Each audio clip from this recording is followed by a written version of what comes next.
Okay, hello guys, here's JJ. So last video is some video for DP2 student, like some explanation about definite integrals. So this video, I will talk about recursion.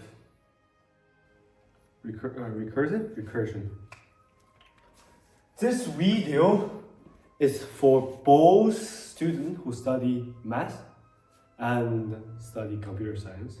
Because recursive is not only useful in math, but also it's extremely useful in computer science when you programming to like solve some problem. So let's go.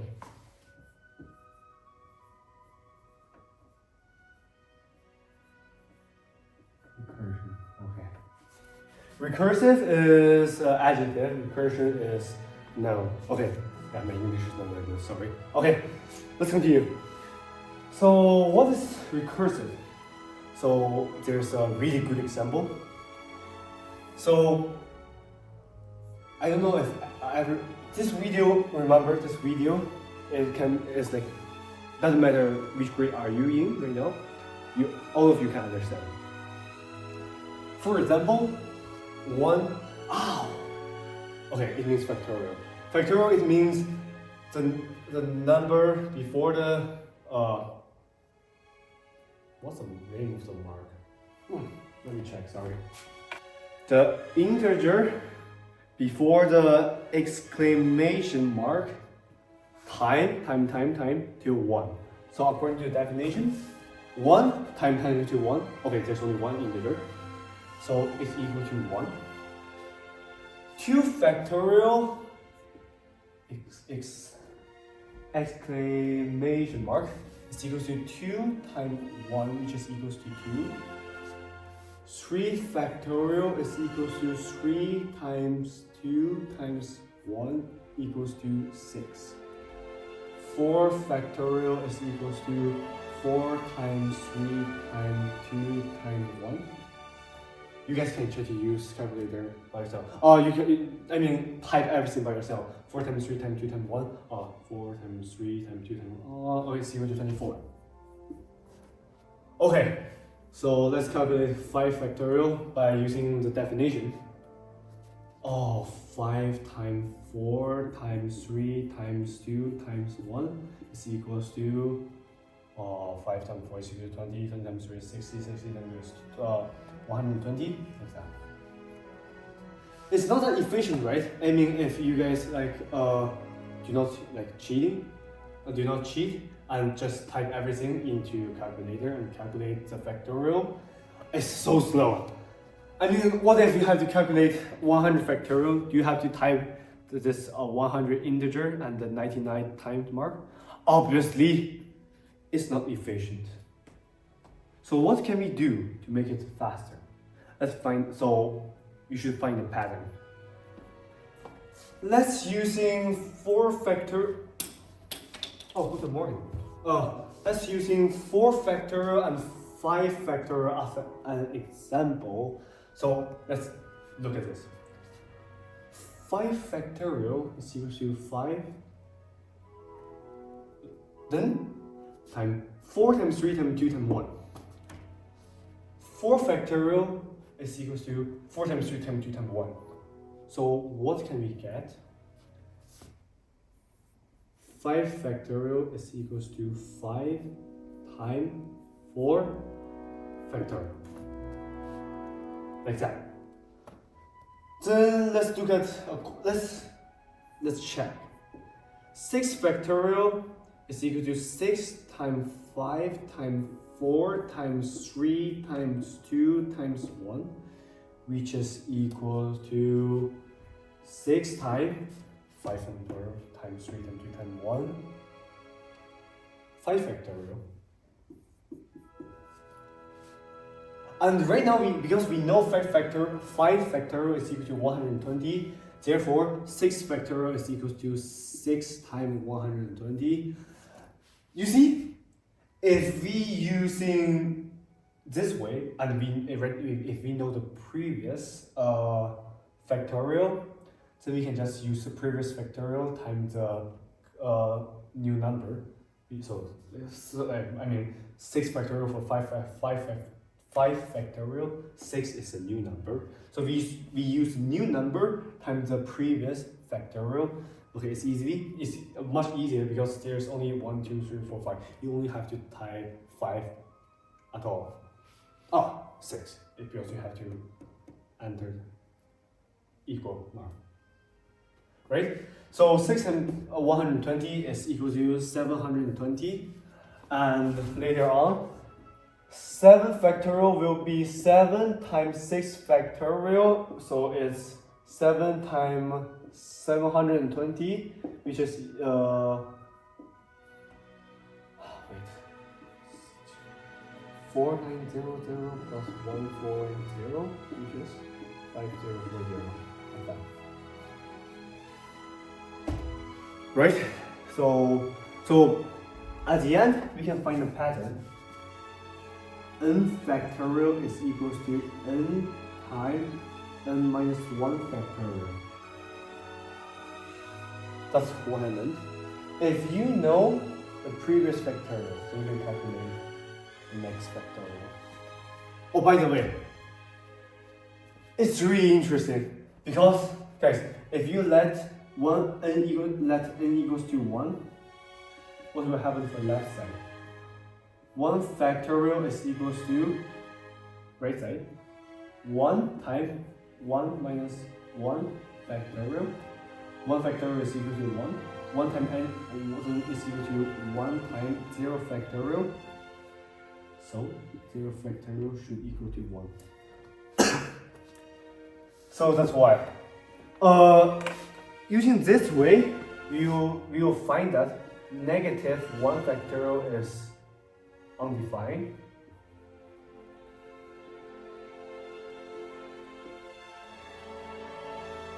All the negative integers are undefined. And the result we get for 0 and negative integer for factorial, the result of factorial of negative integer and 0 we got actually is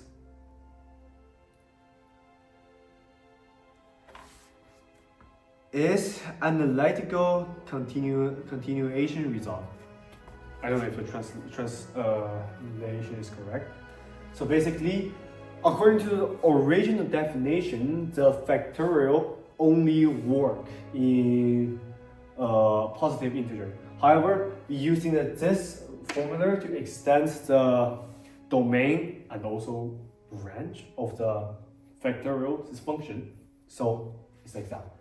And actually, for the factorial, you can also put a decimal number, negative decimal number, irrational number, even imaginary number. You can put it in factorial, but you guys will learn it in university. So guys, study math in university is so much fun, right? Okay, I'm joking. Don't do that. So yes, like that. So the thing we get here, this formula, is recursive. Why? So the definition of recursive is if you know the previous, then you can use a pattern to find the next one. So in Python, you can use this way to define factorial. So you have to write, so obviously define a function. Define function, for example, factorial fac n. Okay, obviously, I mean, if n, oh wait. Okay, the only thing we have to do is this.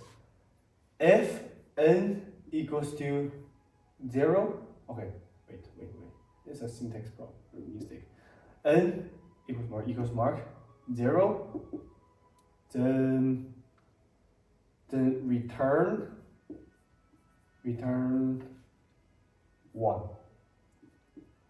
because we know that the first factorial we know is 0 factorial, which is equals to 1. And if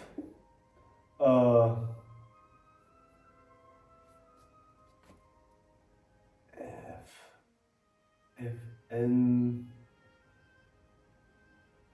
more than or equals to 1,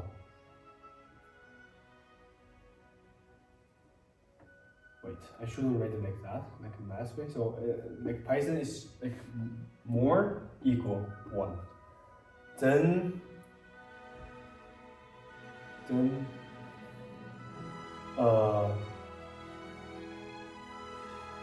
fact n is equals to fact n minus 1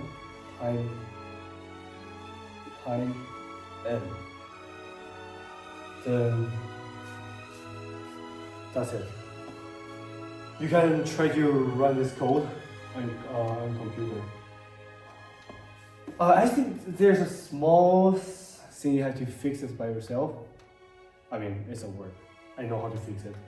So the thing is, right now we only know the. Obviously, when I record a video, the code I run it on the board is not correct. So right now I will explain my code. So, first line, define a function factorial. So, def fact bracket n. Then second line, if n equals to 0, then I will return 1 because I already proved 0 factorial is equals to 1. And when n more than equal 1, then I will return n time the factorial of n minus 1. Yeah. So why the code its work is because I already defined how much is 0 factorial. So if I want to know how much is 1 factorial, then we only have to use 1 times 0 factorial, which is 1 times 1 equals to 1. Then if I want to know 2 factorial, then I can use 2 times a factorial of 2 minus 1, which is 1 factorial. 2 times 1 factorial is 2 times 1, which is equals to 2. So it will always repeat, then you get the answer. We'll get the factorial of the positive integer we want. So that's it. So it is recursive. And let's change the things to my computer screen. So I don't know if you guys know Tower of Hanoi. Actually, this game is not only related to math, but there's a recursive way to solve it by Python. I mean, I can using the recursive, you can write a code, like only 10-line code, to find all the optimal solution. So for solving the Tower of Hanoi. Okay, so let's go. Hey guys, welcome back. So it is a website of the game Tower of Hanoi. So right now there's 3 discs. Okay, maximum 3 discs. The thing we have to do is move those 3 discs to from left to right. So I will show you guys the best solution, the fastest solution. So first, move it here. 2, 3, 4, 5, 6, 7. It's like that.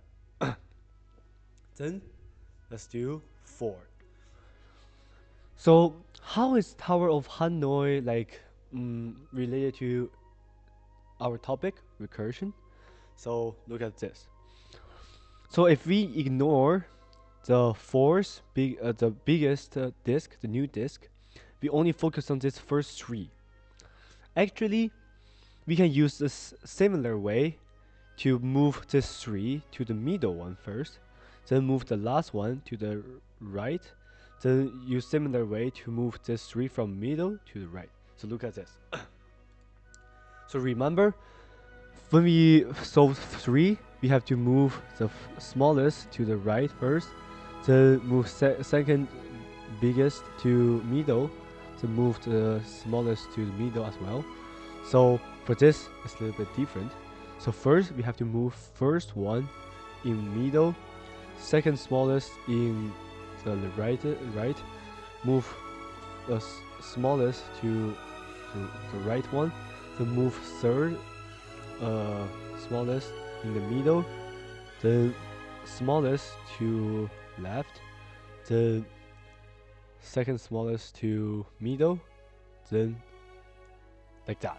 So you see, it's also 7 moves. So we use 7 moves, same as when this is equal to 3. Number of disks is equal to 3. So we move the first 3 smallest in the middle. So right now we can move the biggest one to the the right one. Then we can do the similar thing. 1,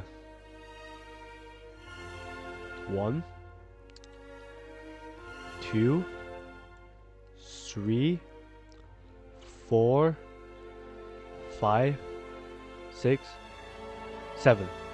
So I think you guys realize that. So basically, we have to use, for example, right now it's 4 disks.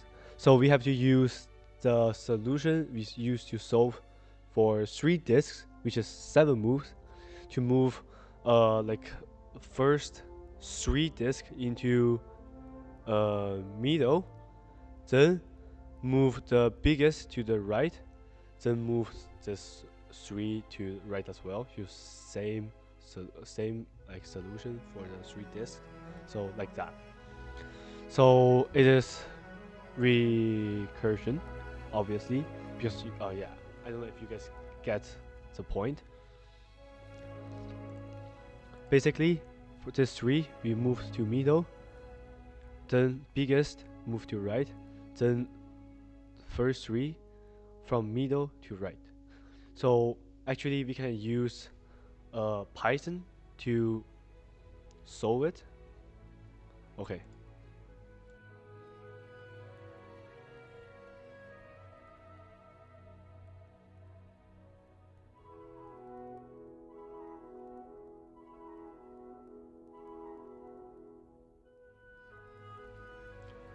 Hey guys, so it's my code. As you see, first line obviously I have to ask user enter the number of the disks. And for the second line, it's like T1, T2, T3 is like the tower, the left tower, middle tower, and the right tower. There's 3 like tower, okay? And right now I define a function move NIFS. So N means the number of disks, IFS represent I is like the we want to move those disks, like n amount of disks from tower I and move it to tower F, and we have to use tower S as support. So when n equals to 1, then we just print move the top disk from I to F. Obviously, because when n equals to 1, if we only have 1 disk, we can just move it from the left tower to right tower.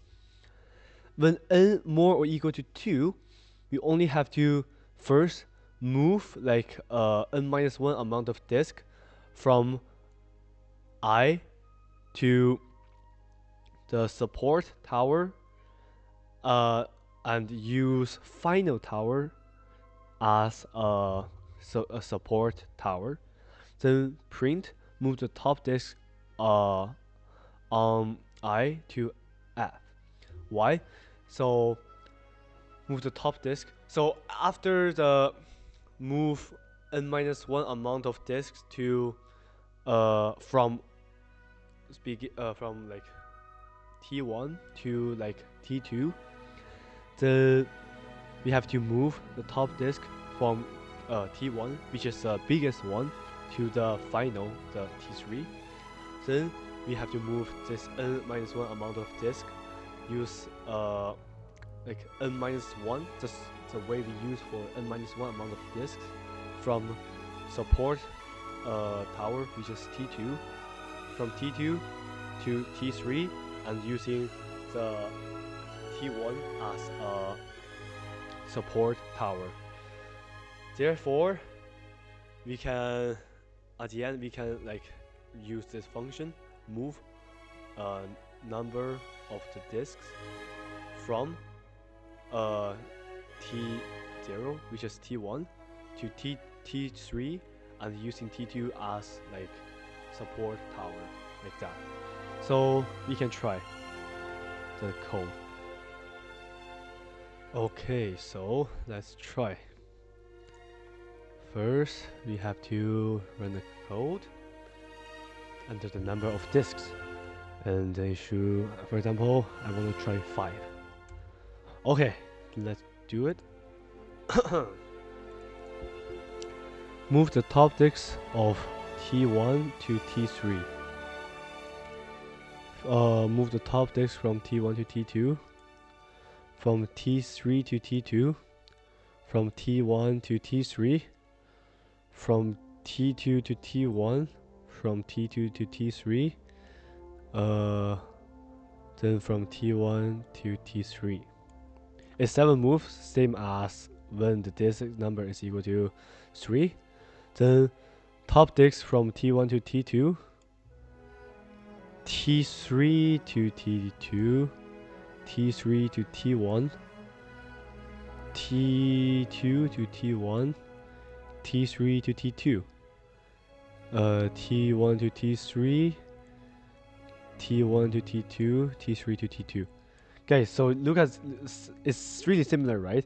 So basically, after we move the first 3 smallest disks to right one, then we move 4s to the middle one. Then use the same way to move the first 3 smallest from right to middle. Okay, then you see, move T1 to T3, move T2 to T1, move T2 to T3, move T1 to T3, move T2 to T1, move T3 to T2, move T3 to T1, move T2 to T1, move T2 to T3. Then right now it's similar. We have to move this 4 from middle to right.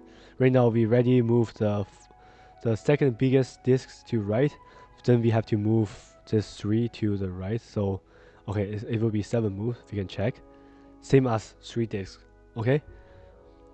So T1 to T3, T2 to T1 to T2, T3 to T2, T1 to T3, T2 to T1, T2 to T3, and T1 to T3. You see, it's 31. This 31, guys, if you look at my code, then you will know that actually 31, it means 2 times previous amount of disks, the move we need, then plus 1. So 31 is equals to 15 times 2 plus 1. 63 is equals 31 times 2 plus 1. 127 is 63 times 2 plus 1. So the pattern is like that. Obviously, use this code, you can find the solution for 8 disks. However, it will take 255 moves, so it's not yeah, it takes a really long time. So if you guys want to see JJ like do this, just yeah, I mean if there's more than 10 comments, then I will say yes. Okay, so yeah, that's all I want to introduce today. So recursive is a really interesting topic. As I said, you can do it for math, do it for computer science. In math, especially for sequence, is really useful because guys, think about it. For example, arithmetic sequence, you know first term, and you know common difference is d. So u1 is u1. Then if you want to calculate un, then you have to use un minus 1 plus d. It's also recursive, right? And also, obviously, for a geometric sequence, you know common ratio, then you only have to use common ratio times previous term, then you can get new term, like that. So that's all about the video. Thank you very much.